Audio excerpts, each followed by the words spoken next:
everybody, welcome to Drive to Review 581. Today we're going to take a look at Coal Baron the card game. This is being published by Stronghold Games. It's from designers Wolfgang Kramer and Michael Kiesling. This is obviously based on the original Coal Baron, which is not a card game, and it has a very similar theme, although the mechanics are totally different.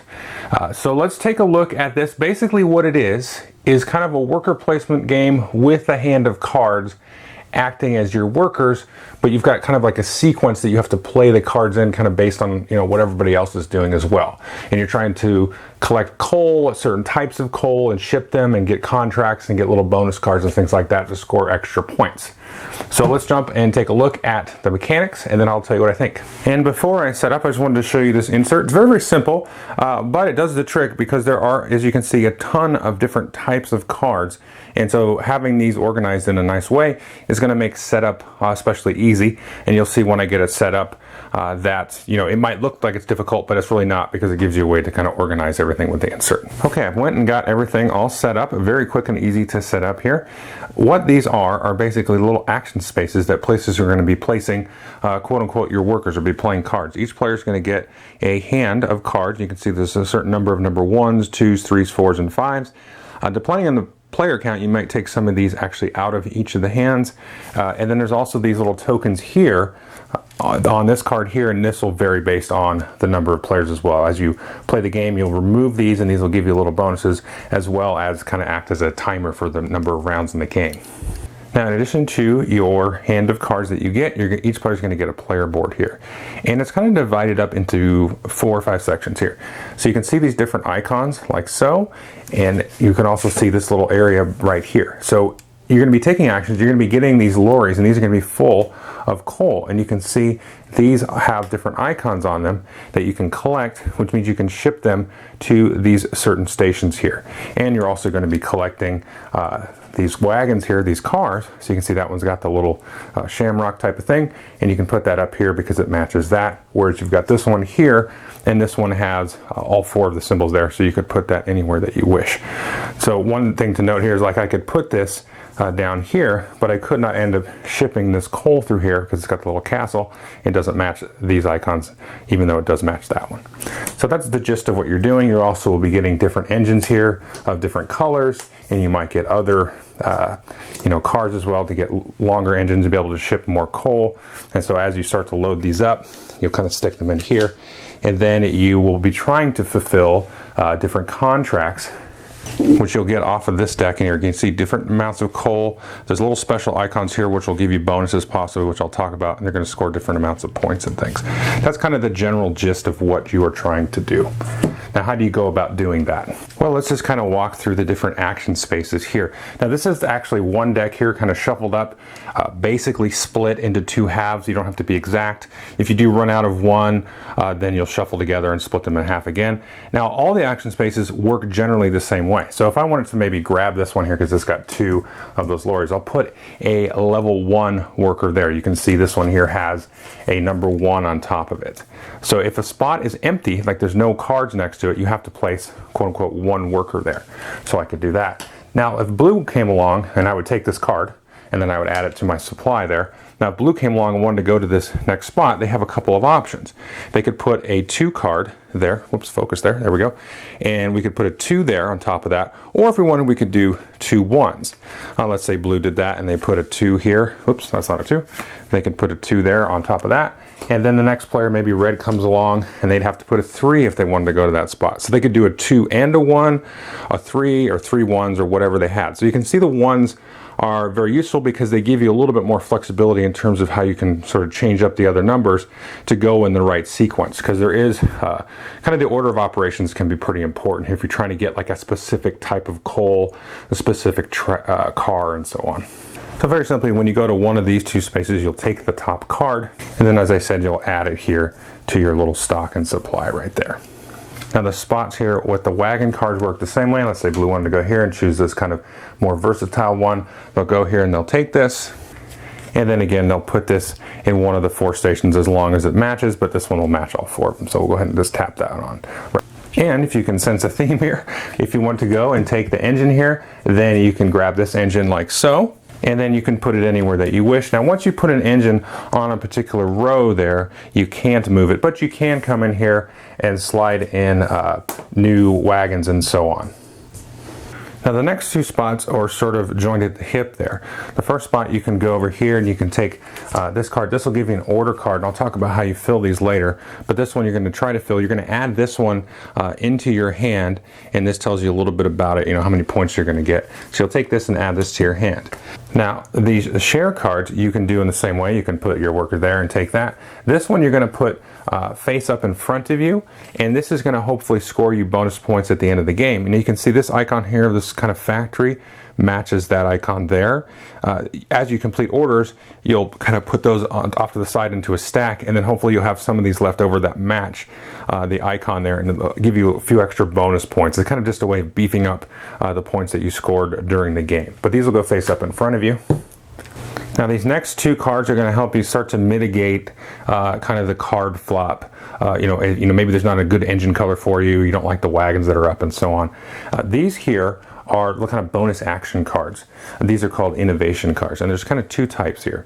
Some of these you can see with the plus, you'll play them in addition to whatever action that you're doing, and it gives you kind of a better way of doing that. So you're going to want to grow and grab these, add these to your hand, and you can kind of play them along with your actions. Now these here are sort of more wild workers. So this one can be any number from 1 to 3 and so on. You can play them just like you can with the normal workers, and it just gives you some more flexibility. So these are good ways to kind of mitigate the timing of your actions and so on. We'll talk more about these in a little bit more detail what they do. This one here, these are again bonus objective cards, so we can take a look at a couple here. Just zoom in a little bit. So this one here you can see gives you 2 points per black engine that you have, and this will give you points for these particular cards here. And you can see we've got here this sort of steam plant, really polluted looking there, and that matches that icon there. So that'll give you extra bonuses for these types of shares there. So up until now, we've looked at a lot of ways to acquire more cards, get new coal, wagons, and so on. These are really going to kind of drive the heart of the game and the timing and the pacing during the round. So let's first take a look at these three here on the right. Now these are how you're going to get your coal from your storage into your trains here. And you can see these numbers here, 0 or 1, 1 to 2, 2 to 3. And that's kind of the amount of coal that you can carry over. Now there's these tokens here which will be rewarded at the end of the round. We'll ignore those for right now. But when you go here, you've got to move up to this amount of coal from storage into your train. So let's look at how to do that. Okay, let's say we had this kind of set up here, and we took the action here that gave us up to 3 mining steps. So what we can do is we can start to move cards over, and you're always going to move your rightmost card over first and then move it over. But anything that has these piles of 2, that's going to cost you 2. So that would eat up 2 of our 3 steps, and we can take and put that right here because it matches this icon as well as the icon of the wagon that's going in, and then this will move over like that. So we've got 1 left over. Now we could move this one over here, and we can move it into this spot here because it matches that icon and icon, but pretend we didn't have a spot for it, but we wanted to get at this one here. We could take one of those, our mining steps, and then just move it down here. And we would move that one over, and then on a later turn, we could then start to move other coal because it was 1, 2, and then 3 to move this one down to here. Now when you do a mining step, you can either move the rightmost, either to a car or down to your little sort of general supply down here, or you can take any of them out of here. So you kind of sometimes have to waste an action to get at the right coal because you want it to match up, but then kind of the extras you'll put down here. But then once they're down here, you've already wasted that action, so to speak. Then you can get at anything as they start to pile up down here at the bottom. But that's how you move them over, by taking these different mining steps. Now after everybody's played all the cards that they can or passed, whoever played here last at the 0 to 1 space will get this round token here. This is called a shift token, and then you can see there maybe 1 victory point for each of these. So it does behoove you to kind of go last in that way. And then let's take a look at these other spots. First, let's take a look at this. This is kind of a wild action spot, but this is actually very, very useful. One thing to notice about it is you see that kind of number 1 there. That means you can't start off here with a level 1. It's already at level 1, so you've got to play a level 2 and then a level 3 and so on. And what you're going to do is you're going to take the top 4 cards of one of the stacks, claim one of those cards, and then you put the rest underneath the bottom of whatever stack it was. So this gives you a little bit of a way to dig through. So you can see this is kind of a, and it's a nice balancing act. The way it terms, kind of fits with all the other spots, and it's also a very sought after spot. Now this final spot here to talk about is how you actually go and ship you've got to have, you can see a train engine, you've got the different colors there, and then you want to have an order card to fulfill that matches kind of the goods that are in that particular train. You can kind of see, let's get a closer look here at the card, and you can see that it's kind of showing you this color or this color or this color or this color. So you can ship all the green trains. So if you have a bunch of green engines, you can ship all of those at once. So you basically pick one color and ship all of that type that you have if you can fulfill the order for it. So let's take a look at how that actually works. Let's take a look at this one train. Let's say we only have the one green train.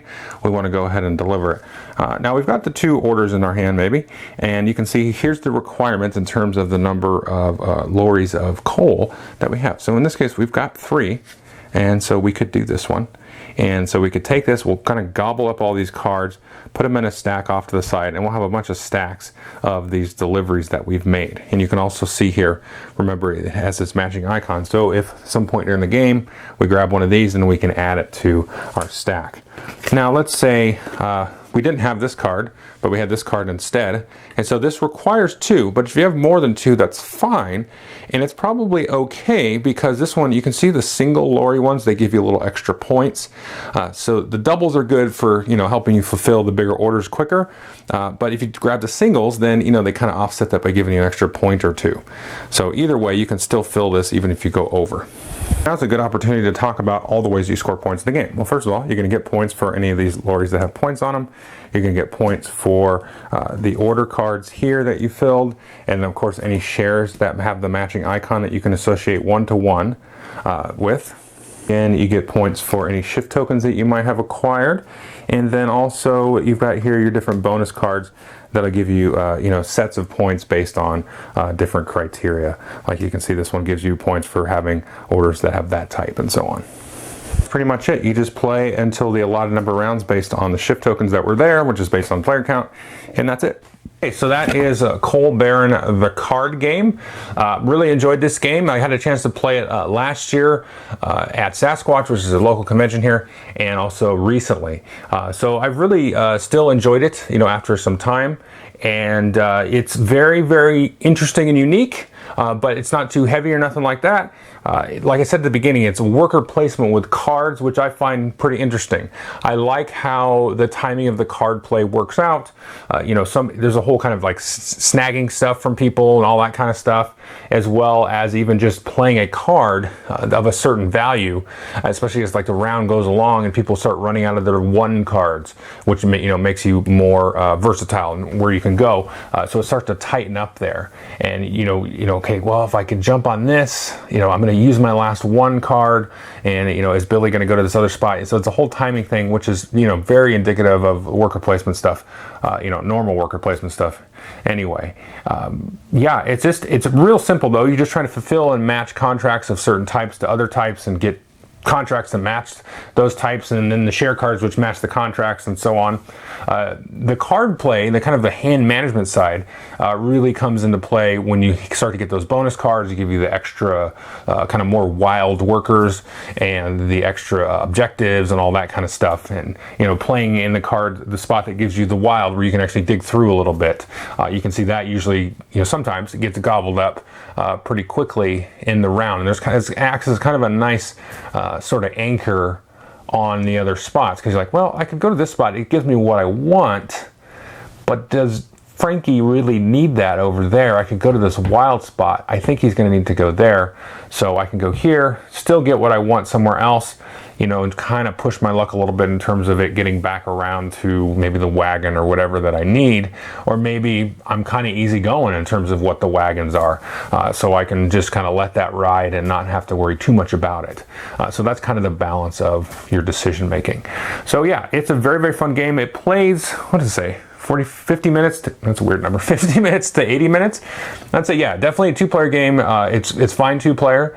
You can play this in 45 minutes for sure, especially if both folks know how to play the game. You can really play this. I would say you could play in a half hour, honestly, if you played it a couple times, for sure. And it works. I shouldn't talk about player count, but it definitely works, I think, at all 2, 3, and 4 player count. It scales nicely. You take out a card here, the 1 and 2 card and 2-player, and then you adjust some of the hands of cards and things like that. So it still works really well because it's kind of like a real, it's like almost, it's more of a card game, I guess. With 2 players, you get more back and forth play there. But it's really easy going. It's definitely less tight, less cutthroat. But I think because of the nature of the card play, it still works for me, at least, on 2-player. And all the way up to 4-player, and it says 80 minutes. Yeah, that's a little bit less than 90. I would say 4 players, yeah, about an hour, a little bit more than an hour, about that. So I definitely recommend this. Now, I have not played the original Coal Baron game. It came out in my group for a while there, and I never had a chance to play it. And they all kind of liked it. I mean, it kept coming out, so they did like it. But the few folks that I've talked to seem to like this more than the basic game. So I don't really have much to tell you about it in terms of why, but I think that one was more of like an action point type of thing. My memory's hazy on that. But they really like this. I think this was probably a little bit more innovative in terms of, oh, it's worker placement with like my workers or my hand management all mashed together, you know, kind of thing. So I think this is a little bit more unique in that way. But yeah, definitely I give this one a shot. I think it's a nice, good kind of medium-ish Euro. And take a look. Thanks.